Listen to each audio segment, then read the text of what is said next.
You opened your eyes, heart racing.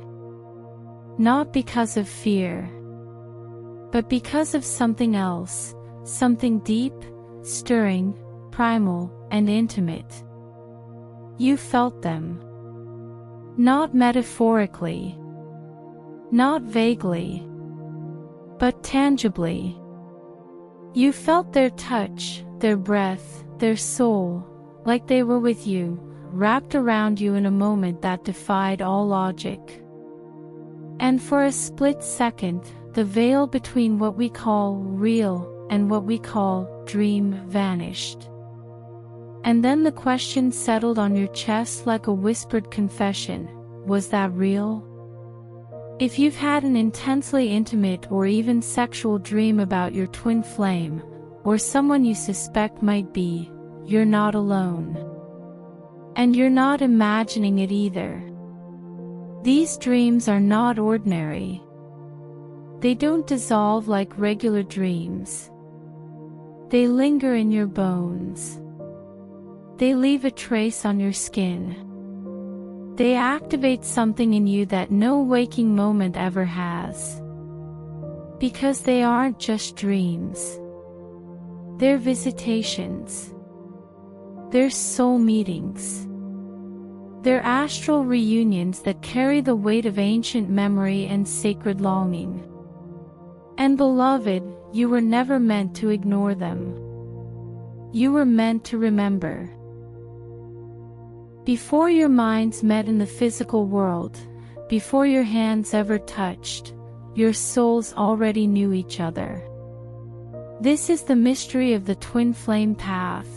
Your bond was never confined to flesh and time. It spans dimensions, lifetimes, and energetic layers of existence. So it makes perfect sense that you would meet, again and again, in dreams. In the astral realm, the limitations of physical space and time fall away. The astral body, your energetic form, can travel, sense, feel, and merge with others. When the soul is ready to reconnect, it doesn't wait for perfect earthly circumstances. It reaches out, through the veil of sleep, to find the one it remembers. Sexual or romantic dreams with your twin flame often feel different from typical dreams. There's a sacredness to them. A slow, divine choreography that feels guided rather than imagined. A knowing in your body that you didn't invent this. You received it. You lived it. Even if it happened while your eyes were closed. And the most beautiful part, your body remembers what the mind doubts. That's why you wake up feeling tender, awakened, or even confused. Your soul re-encountered something real. And your body is trying to make sense of it in a world that only trusts what it can touch. But not all truth is visible. And not all realness is physical. Let's talk about the sacred fire, the sensual, electric, overwhelming energy that pulses through you in these dreams. You may have felt it as a kiss that melted time, or a touch that reverberated like thunder in your chest, or a moment of full-body union where you became one, not in metaphor, but in essence. These sexual dreams are not just erotic. They are erotic in the mystical sense, an expression of divine merging, not just carnal desire. Your soul is speaking to you through the language of the body. These dreams serve a purpose far deeper than pleasure. They're activations. They awaken suppressed emotions, cellular memory, and energetic codes locked inside your chakras, especially the sacral and heart centers. You are remembering what it means to desire from the soul, not the ego. To merge from the heart, not just the hips. To feel union as surrender, not conquest. In truth, these dreams are initiations. They peel away the shame that was never yours. They dissolve the illusion that spirituality and sexuality must be separate. The divine feminine in you is rising, and she is not ashamed of her longing. She is sacred in her desire, pure in her eroticism, whole in her need to feel, to express, to merge. And in these dreams, when your twin flame touches you not with hands but with energy, you are reclaiming the parts of you the world told you to hide. This is the question that tortures so many souls walking the twin flame path. Was it really them? Or was I just projecting my desires onto a dream? Here's what I will tell you, beloved, from the deepest place of truth I know, you can feel the difference. You already do. A projection fades after a few hours. A real soul encounter echoes for days, sometimes years. A projection feels vague or symbolic. A real encounter is vivid, intimate, and multisensory. You'll remember the weight of their embrace, the exact tone of their voice, the way your breath slowed in unison. A projection centers you. A true encounter feels like both of you are there, co-creating the experience. But here's what's most important: trust the emotional residue, not just the content. Did you feel known? Did you feel chosen, even in the silence? Did something in you shift afterward? An old wound softened, a wave of love cracked you open, a grief you didn't understand surfaced and wept?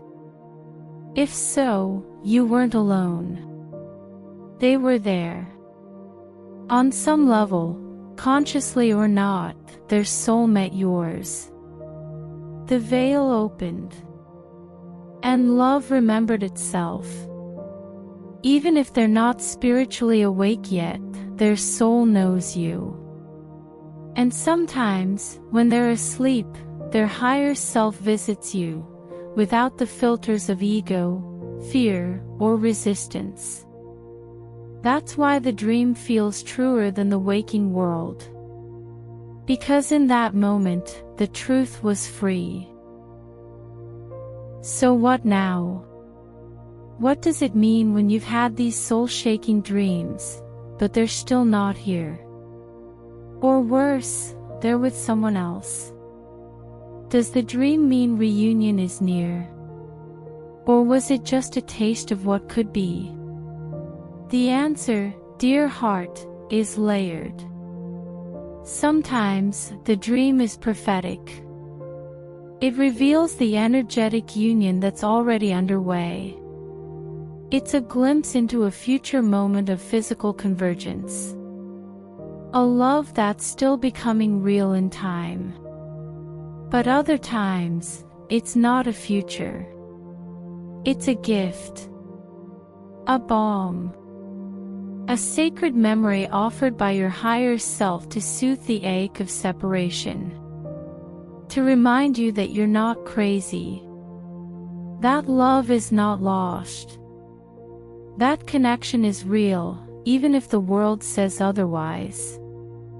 And sometimes, the dream is a mirror, showing you the version of love you're capable of. Awakening you to your own divinity, not so you wait for them, but so you become ready for yourself. Because ultimately, every twin flame dream, sexual or otherwise, is about reunion. But not just with them. With you. With your essence. With the sacred parts of you that were waiting to be felt, touched, and remembered. When you experience that kind of union in a dream, it's not just about whether they felt it. The real question is, What woke up in you because of it? Don't dismiss it. Don't file it away as fantasy. Instead, breathe into it. Journal it. Thank it. Let it live in you. Ask what it stirred. Ask what it healed. Ask what it's asking you to remember. Did it awaken your longing? Then let yourself long, without shame. Did it bring you comfort? Let it hold you on the hard days. Did it make you ache for more? Then use that ache to deepen your own intimacy with your body, your breath, your presence. And most of all, use that dream as a compass. It's pointing you toward a frequency of love that already lives inside you. You don't need to wait to feel that love again. You can become it. That doesn't mean you stop loving them. It means you start honoring the love itself, as a force, as a presence, as a sacred truth that visits you in dreams, not to torment, but to reveal. You are not imagining things, beloved. You are remembering. And remembrance is sacred. If they visited you in a dream, it was real. Maybe not in the way the world understands, but in the way your soul understands. You are not alone on this journey. You are being guided, held, and awakened with tenderness. Trust the dream. Trust the message. Trust yourself. And if that dream left you aching, let the ache be holy. It is the echo of a love that exists beyond lifetimes. A love that found you again in the dark and whispered, "I still remember you." Because somewhere in the sacred in-between, they do.